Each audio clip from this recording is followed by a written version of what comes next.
ክርስቶስ ማን ነው? ምንድነው ክርስቶስ ማለት? ራስን ሳያጠፉ ሌላውን ሳያጠፉ የራስን ባህሪ ሳይለውጡ ሳያጠፉ የሌላውንም ሳይደመስሱ የሌላውን ገንዘብ ማድረግ በራስ እንደቆሙ ነፍስ በሉ ስጋን አታረቀውም።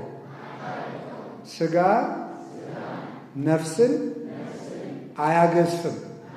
አምላክ በተዋህዶ የተገለጠ ንጉሥ ማለት ነው። ክርስቶስ ማለት ይሄ ነው።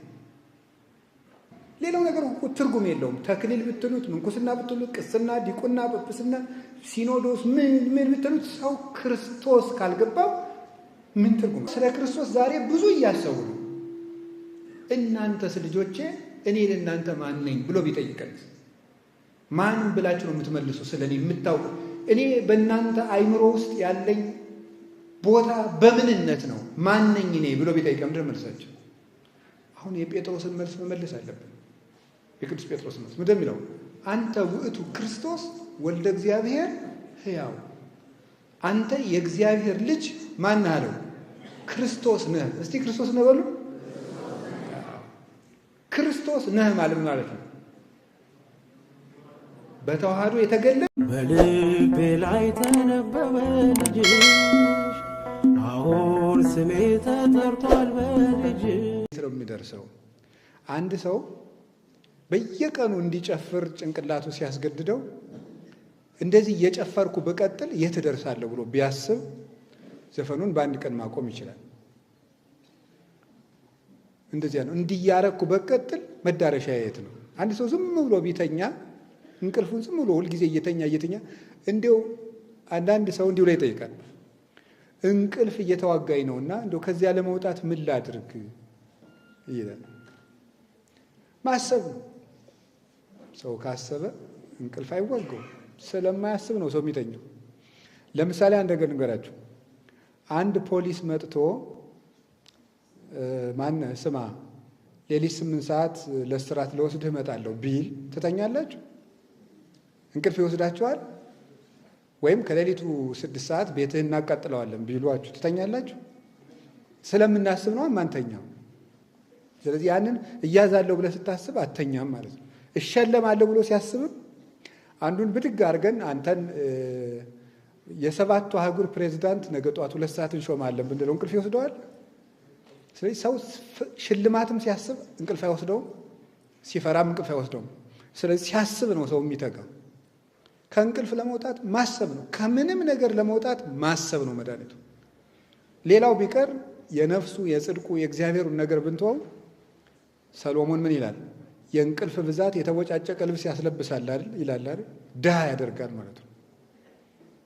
ድህነት ጽድቅም አይደለም ኃጢአትም አይደለም። አንድ ሰው ድሃ ስለሆነ አይጸድቅም፣ ሀብታም ስለሆነም አይኮነንም። ሁሉም እንዳያዙበት ነው። ሀብታም ቢመጸውት ድሃ ቢያመሰግን መንግሥተ ሰማያትን የሚነሳቸው የለም ይላሉ ሊቃውንቱ። ድሃ ከሌለው ቢያንስ ምን ማድረግ አለበት? ሰጥቶ መጽደቅ ባይችል ቢያንስ ማመስገን አለበት። ሀብታም ደግሞ በገንዘቡ ድሆችን የክርስቶስን አካላት መመገብ አለበት። የክርስቶስ ሕዋሳት ናቸው ክርስቲያኖች። እና የእግዚአብሔር ቤተሰቦች እንዲያው ወዴት እደርሳለሁ ብለን ማስብ። ቁጭ ብሎ ሲያወራ የሚውል ሰው አለ። አሁን እንደዚህ እያወራው የት ነው የምደርሰው ብላችሁ አስባችሁ ታውቃላችሁ? የት ነው የምደርሰው? እንዴት ነው የት ነው የምደርሰው? አንድ ሰው ቀኑን ሙሉ ስልኩን ይዞ እየዋለ የት ነው የሚደርሰው? እስቲ እንደዚህ እያልኩ እየዋልኩ የት ነው የምደርሰው እስኪ ብላችሁ ጠይቁ። አንዳንድ ሰውማ አለ ዛሬ ቀርቷል እንዴ ከሰዎቹ ሱቅ ዶ ሰዎቹ እየሸጡ እሱ ቁጭ ብሎ የሚያወራለ በር ላይ። አይገርማችሁ? የት ነው የምትደርሰው? እዚያ ሱቅ ደጅ ላይ እየተጎለጥክ እንዴ? ነውር እኮ ነው። እንዲህ እያልኩ ተጎልቼ የት ነው የምደርሰው? ወጣቶች አላችሁ።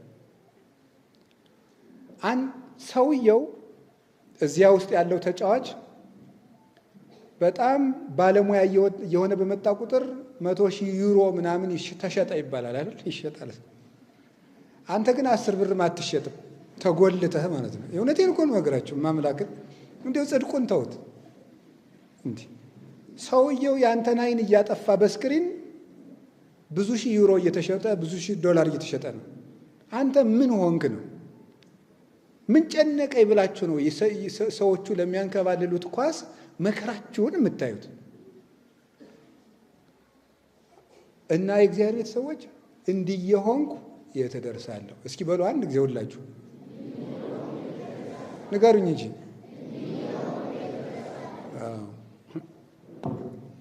እድሜ ቀላል መስሏችኋል? አንብቡ፣ አናነብ፣ ስሩ፣ አንሰራም። እንዲሁ በነገራችሁ ላይ አሁን ስራ የለም አይደል? ያው በሀገሪቱ ላይ ባለው ችግር ምክንያት ብዙ ወጣት ስራም እያጣ ነው። እውነት ለመናገር ቢያንስ ግን አታነቡ፣ ቢያንስ አንብቡ። አንድ ሊቀ ጳጳስ አንዱን ሰው እየሄደው እንዲህ አሉት፣ ልጄ ለምን ደሞ አትማር አሉት። ምን እየበላው ልማር አላቸው። ስትደነቁር ምን እየበላህ ደነቆርክ አሉት። እውነቴን እኮ ነው። ሳይማር ሲውልም እኮ ይበላል አይደል? ጾምክን መደንቆርህ ካልቀረ ጾምህን ለምን አትማርም? እሱ እኮ ነው። ቁጭ ብለን ስናነብ ሰውነት ይወለዳል። ሌላው እንጀራ አይወለድ፣ ሰውነታችን ይወለዳል። ሰውነት ከመጣ ደግሞ አይምሮ ይወለዳል። አይምሮ ከተወለደ እንጀራ የዚያ ውጤት ነው። እና እንዲያው የእግዚአብሔር ቤተሰቦች እድሜያችሁን በከንቱ አትክፉት። እድሜ በጣም በጣም ትልቅ ነገር ነው። እግዚአብሔር በምድር ላይ የሰጠን ትልቁ ሀብት እድሜ ነው። እድሜን እንደ ማባከን ያለ ጅልነት የለም። እንዲያው ምንም ከጦርነት ሁሉ የከፋ ነው እድሜን ማባከን። ጅል ሰው እኮ የሁከት ምንጭ ነው ታውቃላችሁ። ጅልነት የሚመጣው ደግሞ እድሜን በአግባቡ ባይምሮ ካለመከናወን ነው። ቁጭ ብላችሁም አስቡ፣ እየሄዳችሁም አስቡ፣ ተኝታችሁም አስቡ። ግን የምታስበው ምንድን ነው? የምናስበው ደግሞ ስናነብና ስንማር ነው። ለነገሩ አሁን ኢትዮጵያ ውስጥ ስታዩ ማት በእያንዳንዱ ከተማ ማት ጭፈራ ቤት አለ። ላይብረሪ ግን 5 አይሞላም። ትልቅ ከተማ ላይ የህዝብ ላይብረሪ ብዙ የለም። እኛ ሀገር ብቻ ሳይሆን ብዙዎቹም ላይ የለም። የሚያጠፋው ይበዛል፣ የምንለማበት ጥቂት ነው። ግን እድሜያችን እንጠቀም። አይምሮ በጣም ትልቅ የደስታ ከተማ ነው። እውነቴን ነው። እንደ ልብ ያለ የደስታ ምንጭ የለም። ውጭ ላይ የሚገኙ ደስታዎችን ከማሳደድ እዚህ ውስጥ የሚፈልቀውን ማንም የማያደርቀውን ምንጭ መቆፈር ይበልጣል። ሰው የደስታ ውሃ መጠጣት ከፈለገ የሚቆፍረው ምንጭ ልቡ ነው። ውጭ ላይ ቆፍሮ የሚጠጣው የደስታ ውሃ የለውም የሰው ልጅ። ምክንያቱም እነዚያን ምንጮች የሚቀዷቸው ብዙ ሰዎች አሉና፣ የራሱን ግን የሚሻማበት የለም። አለቃም የለውም ለአይምሮ፣ ለልብ ጌታ የለውም። ለእጅ ለእግር ጌታ አለው፣ አለቃ አለው፣ ገዥ አለው። ለልብ ግን ገዥ የለውም። የልብ ገዥ እግዚአብሔር ነው።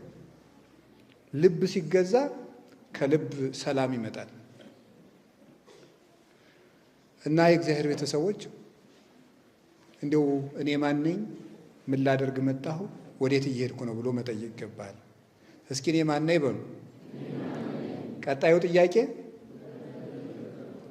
ምን ላደርግ፣ ከዚያስ ወዴት እየሄድኩ ነው? ሶስቱን ጥያቄዎች ለመመለስ አለብን። ከነዚያ 3 ጥያቄዎች አንዱ እኔ ማን ነኝ ብላችሁ ጠይቁ። እስኪ አንድ ይበሉ። መልስ ክርስቲያን ነኝ በሉ። በጣም ጥሩ። ስለዚህ ክርስቲያን መሆናችንን ለምን እንደሆነ ማወቅ አለብን ማለት ነው። ያ ምሁር አጥንቶ ሰው የሚባለው 3ቱን ጥያቄ ሲመልስ ነው አለ። ስለዚህ ከ3ቱ ጥያቄዎች እኔ ማን ነኝ? ክርስቲያን። ክርስቲያን ማለት ምን ማለት ነው? እሱ ነው ልነግራችሁ የምንፈልገው። ክርስቲያን ማለት ምን ማለት ነው? ክርስቲያን ማለት አንድ 5 ትርጉሞች ይኖሩታል። ክርስቲያን ማለት የክርስቶስ ማለት ነው። ክርስቲያን ማለት የክርስቶስ ማለት ነው። የክርስቶስ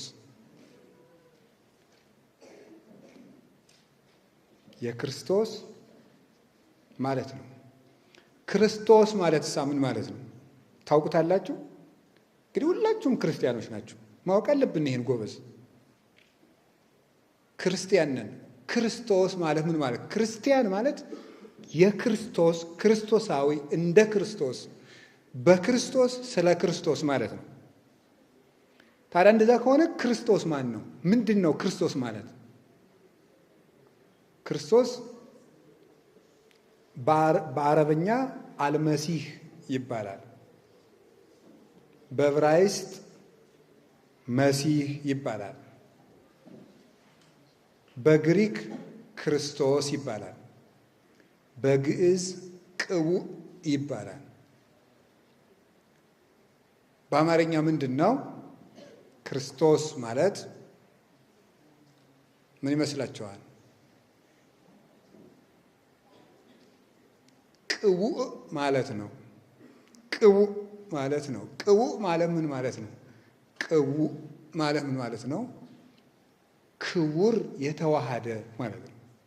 ክቡር የተዋሃደ ማለት ነው። ክቡር የተዋሃደ ክርስቶስ ማለት የተዋሃደ የተዋሃደ ማለት የተቀላቀለ ማለት አይደለም። የተደመረ ማለት አይደለም። የተለወጠ ማለት አይደለም። የተያያዘ ማለትም አይደለም። የተዋሃደ ማለት ነው። የተዋሃደ ክርስቶስ ማለት የተዋሃደ የከበረ ንጉሥ ማለት ነው። ቅቡእ ቀባ ከበረ ነው። ነገስታት ተቀቡ ሲባል ምን ማለት ነው? ከበሩ ማለት ነው። እገሌ ተቀብቶ ነገሰ ሲባል ከበረ ማለታችን ነው። ክርስቶስ ቅቡእ ማለት ነው። ቅቡእ ማለት ደግሞ ክቡር ማለት ነው። ተዋህዶ ማለት ነው። ወይም ከሁለት አካል አንድ አካል፣ ከሁለት ባህሪ አንድ ባህሪ ማለት ነው። ከሁለትነት አንድ የሆነ ግን አንድ ሲባል በደንብ ስሙ። አንድ ሲባል ከአሁን ቀደም ተናግሬው አውቅ ነበር። ይሄን ነገር መልሼ ዛሬም ልናገረው። ስንት አይነት አንድ አለ ብዬ ነበር። የነበራችሁ ሰዎች ካስታወሳችሁ 3 አይነት አንድ አለ። አንደኛው ነጠላ አንድ ነው። ነጠላ አንድ ሲንግል ዋን የሚባለው። ሁለተኛው ደግሞ ምን ማለት ነው? ድርብ አንድ። ድርብ አንድ ዱዋል ዋን የሚባለው ነው። ወይም ዲያፌሳይት ይባላል በግሪኩ። ሶስተኛው ዩናይትድ ዋን ይባላል። የተዋሃደ አንድ ማለት ነው። የተዋሃደ አንድ፣ ነጠላ አንድ፣ ድርብ አንድ እና የተዋሃደ አንድ። ነጠላ አንድ በቃ አንድ ነገር ብቻውን ማለት ነው። ይሄ መስቀል ብቻውን። ድርብ ደግሞ የሚባለው ሁለት በብዙ ነገር ሁለት ነገር አንድ ይሆናል። ለምሳሌ ውሃና ማር አንድ ላይ ሆነው ብርዝ የሚባለው አለ አይደለም? ተበጥቶ የሚጠጣው እሱ አሁን አንድ ነው። ድብልቅ ወይ ቅልቅል ማለት ነው። ቅልቅል አንድ። ስንዴና ጤፍ በአንድ ቁና ድብልቅ አንድ። ቅልቅልና ድብልቅ ይለያያል። ድብልቁ ይለያል፣ ቅልቅሉ ግን መለያየት አይቻልም። ቱሳሄ ይባላል ያኛው።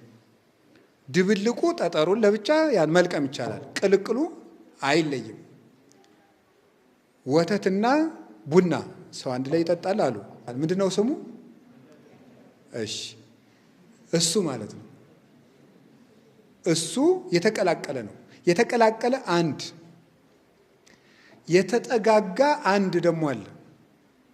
የተጠጋጋ አንድ ወይም የጉርብትና አንድ ማለት ነው። የጉርብትና አንድ ማለት የሁለት የተለያዩ ሰዎች ቤት አንድ ላይ ተያይዞ ሲሰራ፣ ይህ ደግሞ የተጠጋጋ አንድ ነው። የተደመረ አንድ ይባላል። ሁለት እንጨቶችን በአንድ ምስማር ስንመታቸው እሱም አንድ ይሆናል። ድርብ አንድ ነው። እሺ፣ ስለዚህ ክርስቶስ የትኛው ነው? ሁለት ሲም ካርዶች በአንድ ሴልፎን ውስጥ በአንድ ሞባይል ውስጥ ምንድን ነው ይሄ? ድርብ አንድ። በቀፎው አንድ ናቸው። በሲም ካርድነት ስንት ናቸው? ሁለት ናቸው። ይሄ ነው ከሌሎቹ የሚለየን። ስም አልጠራም። የሌላ እምነት ድርጅት በ451 ዓመተ ምህረት የተለያየ ነው። በዚህ ነው ቤተክርስቲያን ለሁለት ጊዜ የተከፈለ። ለመጀመሪያ ጊዜ ክርስትና ለሁለት የተከፈለበት ሐሳብ ይሄ ነው። ሁለት ነገሮች በአንድ ነገር በጠባይ አይገናኙም፣ በአንድ ነገር ውስጥ ግን የታሰሩ ናቸው። ተላጽቆ የሚባለው ይሄ ነው። ልብስና ሰውየው ተላጽቆ ይባላል። ተላጽቆ ይባላል። ሌላ ተላጽቆ ምን አለ? ይሄ ምንድነው? የድሮ ሴቶች መሶብ ይሰፉና በቆዳ ያስለጉሙታል። ታውቁታላችሁ? የዛሬዎቹ አይሰፉም ማለቴ አይደለም፣ ሊሰፉ ይችላሉ። እርግጠኛ ጥናት ያላረጋገጠው ትችት ጥሩ አይደለም። እና ያኛው ተላጽቆ ይባላል። ብንፈታው ስፌቱን ብንፈታው ይለያያል፣ ግን አንድ ነው። ይሄው አንድ መሶብ ነው፣ አንድ የመሶፍያ ነው። እሱም አንድ ነው የሚባለው፣ ግን የተለያዩ በጠባይ ግን አይገናኙም። ጠባይ ባህሪ ኔቸሪቲ የሚባለው ያኛው ስፌት ነው፣ ይሄኛው አክርማ ወይም ግራምጣ ነው፣ ይሄኛው ደግሞ ቆዳ ነው። አይገናኙም፣ ግን አንድ ናቸው። እሺ ነጠላ አንድ ደግሞ ከማንም ጋር ምንም ግንኙነት የሌለው ነው። የተዋሃደ አንድ ማለት እሳ አንዱ ራሱን ወደ ሌላው አይለውጥም። አንዱ ራሱን ወደ ሌላው አይለውጥም። አንዱ ግን ያንዱን ባህሪ ገንዘብ ያደርጋል። አንዱ ራሱን በደንብ ስሙ። በነገራችን ላይ በጣም ቀጠን አድርጌ ነው እየተናገርኩት ያለ እማምላክ ነው። ለምዕመን ጆሮ አውርጄ ነው እየተናገርኩት ያለ ነገረ ክርስቶስ ነው። ግን አንዱ ራሱን ወደ ሌላው ባህሪ አይለውጥም። የራሱን ሳያጣ የሌላውን ገንዘብ ያደርጋል። ይሄ ምን ይባላል? ንገሩኝ እንጂ። የተዋሃደ አንድ። እስኪ በሉ አንዱ በሉ። የራሱን ሳያጣ የሌላውን ገንዘብ ያደርጋል ማለት ነው። ወይም ሌላውን ሳያጠፋው ማለት ነው። በነገራችን ላይ ኮሚኒኬሽን ማለት ይሄ ነው። ኮሚኒኬሽን ማለት ይሄ ነው። ታውቃላችሁ? በስነ ስርዓት ብዙ ጊዜ ስለ ኮሚኒኬሽን ስልጠና ሲሰጥ ምናምን እሰማለሁ እኔ በጆሮዬ። ግን ኮሚኒኬሽን ማለት ተዋህዶ ማለት ነው። በእንግሊዝኛ ቴዎሎጂካል ተርሙም ይሄው ነው። ሌላ ተርም የለውም በእንግሊዝኛ። በቴዎሎጂ ራሱ ተዋህዶ ኮሚኒኬሽን ይባላል። ተገናዝቦ ማለት ነው። ራስን ሳያጠፉ ሌላውን ሳያጠፉ የራስን ባህሪ ሳይለውጡ ሳያጠፉ የሌላውንም ሳይደመስሱ የሌላውን ገንዘብ ማድረግ በራስ እንደቆሙ ይሄ ምን ይባላል? ተዋህዶ ይባላል። እስኪ ተዋህዶ በሉ ንገሩ እንጂ። ተዋህዶ አሁን ይሄ ወደ ትዳር ብትወስዱት ወርቅ ነገር ነበር።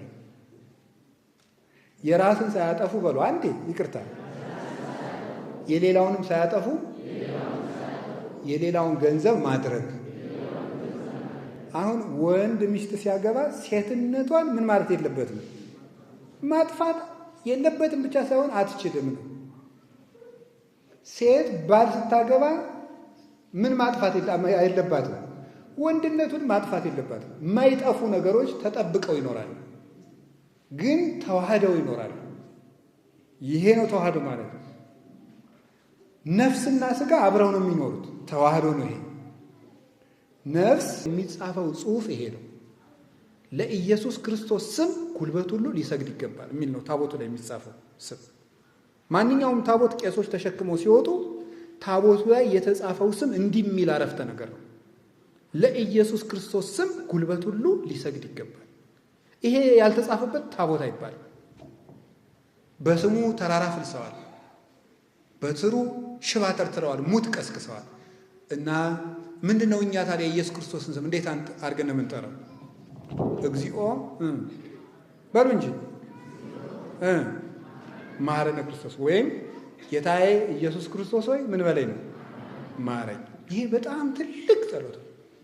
የመጨረሻው የጸሎት ራስ የሚባለው ይቺ ጸሎት ነው። ጌታዬ ኢየሱስ ክርስቶስ ሆይ ማረኝ። ትልቅ ጸሎት ትልቅ። ይሄን እንደዚህ አይነት ሰው ክፉ ሰው ጋር እንኳን ወሬ እያወራችሁ በህሊናችሁ ምን ማለት ነው? ጌታዬ ኢየሱስ ክርስቶስ ወይ ስትሉ ለኢየሱስ ክርስቶስም ጉልበት ሁሉ ሊሰግድ ይገባል። የዚያን ሰውዬ ወሬ ይለውጧል። የእውነቴን የምነግራችሁ ማመን የኛ ፋንታ ነው። ስሙ ያድናል፣ ልብሱ ያድናል፣ ቃሉ መድኃኒት ነው፣ ቅዱስ ሥጋው ክቡር ደሙ መድኃኒት ነው፣ ሕማሙ መድኃኒት ነው። በሕማማተ ሥጋሁ ቤዛወነ ለእኛ ሲል በተቀበለው መከራ አዳነን። ቤዛወነ እንደ ሰውነቱ አዳነን እንደ አምላክነቱ ይላሉ ሊቃውንት። ሕማሙ ራሱ መድኃኒታችን እና እንዴት ታመመ ስትባሉ እንዴት አዳነ? ብቻ ሰው ብቻ አምላክ ስላልሆነ ሐማሚ የሐማሚ ታመመ፣ ሕሙማንን አዳነ። ሞተ፣ ሙታንን አነሳ። ተራበ፣ አምላክ ርቦት በለስ ፍሬ ያገኛለሁ ብሎ ይሄዳል ይሏቸዋል ሰዎች መጥተው። መልሳችሁ ምንድን ነው? እስኪ ወደዚህ በሉ። ክርስቶስ በሉ። ብቻ ሰው ብቻ አምላክ። ስለዚህ ሰው ስለሆነ ወደ በለስ ሄዶ ምን አለ? ተራበ። አምላክ ስለሆነ 5 እንጀራ ለስንት ሺህ ሰው አጠገበ? ለ5,000 ሰው አጠገበ። እያንዳንዱ ስራው ላይ ምኑን ታዩታላችሁ? ተዋህዶውን ታያላችሁ። እያንዳንዱ ስራው ላይ ጌታችን ኢየሱስ ክርስቶስ በሰራት ስራ ሁሉ ተዋህዶውን ታዩታላችሁ።